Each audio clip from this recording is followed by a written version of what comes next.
saboda Allah to fulaku in waɗa fulaku ai in watta habaru goɗɗo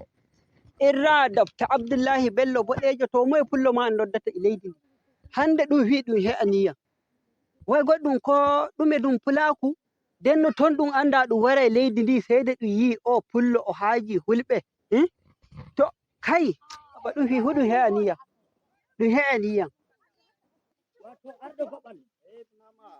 wato ananna wato emi yiɗi kewten to peeshare to en kewti to peeshare to e woodi goɗɗum ko jimmini ɗiwitamo salamu aleykum wa alaikum salam peeshare jawɗo haade wara haade duniyaru ndu duniya heƴaniya jooɗo ɗo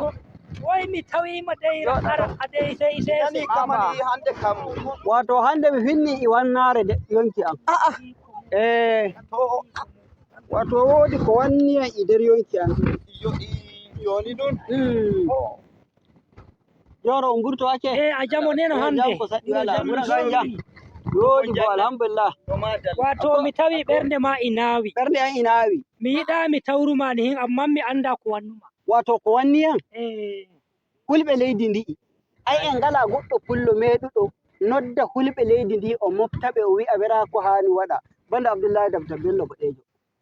Allah renejo Allah rene e laamiɗo hulɓe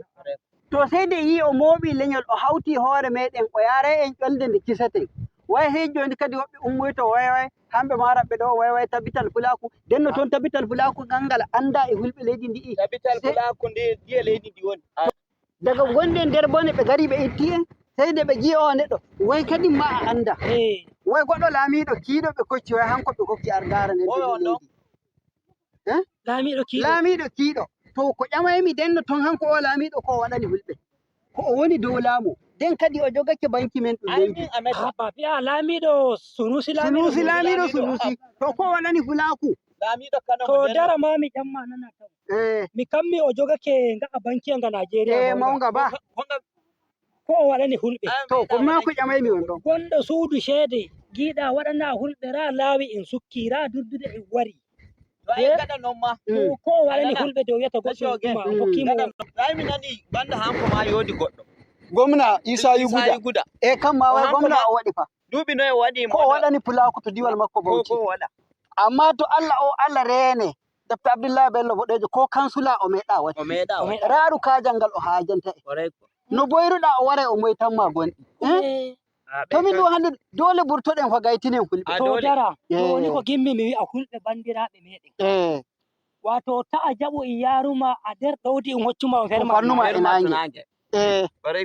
un rokkima ɓiraɗan a yara in tetoɗa e rokkuma diyan jara ɗum wattako ta kammo way gi'a yowi nebban dow hite kam moɗan belɗum mbiya waɗuma nder to bone jarata bone neɗɗo ñamata wallahi bone yarata to sabo noon mi nodda hulɓe jagwa ɓe pamana koye maɓɓe lawol ngol gonɗen ngol fulaku ndi to Bello Boɗejo ta wi a ɗalaymo to hutu dillata dilla amma anda a nder bone ay ta ali on ɗon to a majji ƴama minamma gomna Isa Yuguda duuɓi joyetati imo dow korowal mako komi meeɗi waɗanki hulɓe to ay joni to komo waɗayi denno tonni joni mo waɗata ɗum to emo haaje hulɓe da hulɓe gi'ino o pullo fa mo ardiɗo hulɓe joni ɗo ko kansila o meeɗa waɗi o haaji hulɓe ni to hani bo wi ha hulɓe bambanimo ɓaawo sai share hala ma en gonga wato ko ma a yecci ko jejjita ko mi yejjitayi hanko laamiɗo hulɓe ɗe balɗe fa o yehi Jigawa ladduɗe 5 fa nder zop ɗum omtani hulɓe kanko on ton gomnajo rafa duuɓi ɗi o hocci dow korol makko waɗana ko ladde go to o joni ɓe gi'i hulɓe ko gimmi mi nodda on ga Allah paamon to dai in yara en wartira en ɗalwa en ton ke ɗalwa en ton yo to wartiri en hay ɗum weeli a joni en ummoto badon min haalete ɗo to mi yahi ɗo to arɗo goɓal to mi yetti to a andi woodi hemɓe ley makko to mi yetti wi'amo kanko ma o motta leñol makko o ɗiwita ɓe to da fa ko on ton yiɗi waɗa to wala aybe a hefti wala aybe to ɓe jaɓay on ton ɓe daro to Alhaji Bello to wala Alhaji Bello mi yetti to goni wuro